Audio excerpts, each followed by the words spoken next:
me some money. I'm in Canada. And I'm, whoa, she passed. It worked. So thank you very much for coming. Question? I've been getting a phone call about 10 times a day from this Carmel, New York.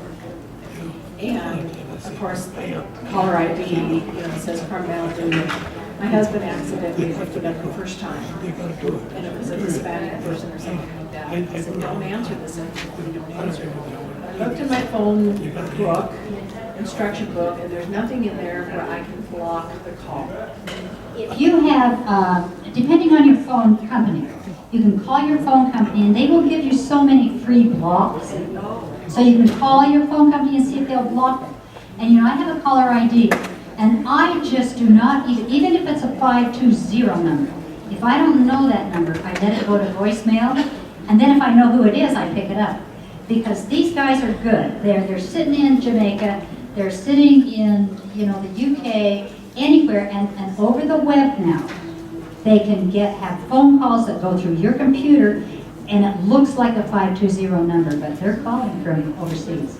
And I have some really good news. I just read today in an article that the United States International, probably FBI, is working with Jamaica to shut these guys down out of Jamaica.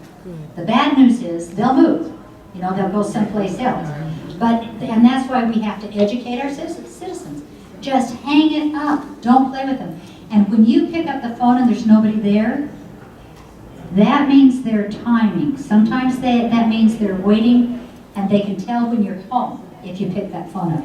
And that's why I don't pick it up and many times it'll be a 520 number, but I won't pick it up and there won't be a message. So then I know it's the bad guys. What do you think of putting the 800 or the numbers that you want to put on a list, to put on the do not call government list? I've done that. They said these companies have to check every 31 days, keep track of when to put it on, and if they do call you again, they can be fined. Right. Now that's a do not call list, and those are legitimate companies.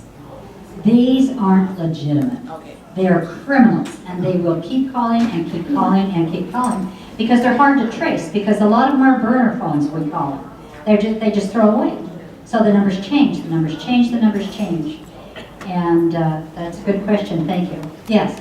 If you want to minimize your viruses, your net problems with regards to your computer, buy a Mac, and then you won't have That's right. That's right. Then you won't have that problem anymore. That's right. But you know what? Since Microsoft has been getting so many calls and so many complaints, they have actually upped their security. So it counts. If you get a call from Best Buy or a scam from Best Buy or from your bank, let the banks know, because they have security, and they have a better chance of going across state lines than we do in Pima County.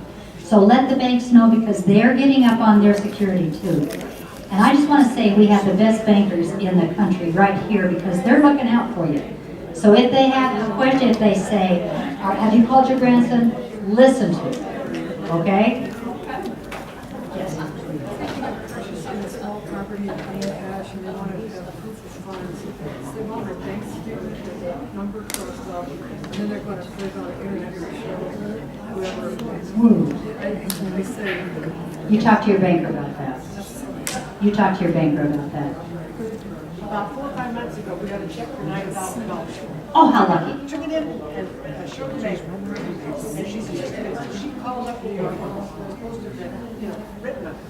And it was a legitimate check. Right. But it was a legitimate phony check. And she said, if you put it in your account, then they put your account in it, it's already checked, and it goes back, and then they cut you. That's right. And what they do, they used to make really, really stupid checks. You could tell you could tell. But now they are real checks. And if you run it through your account and get the cash, then you're in trouble, because they're going to get your bank account. Also, it's going to bounce. You're going to have to owe that money plus any charges.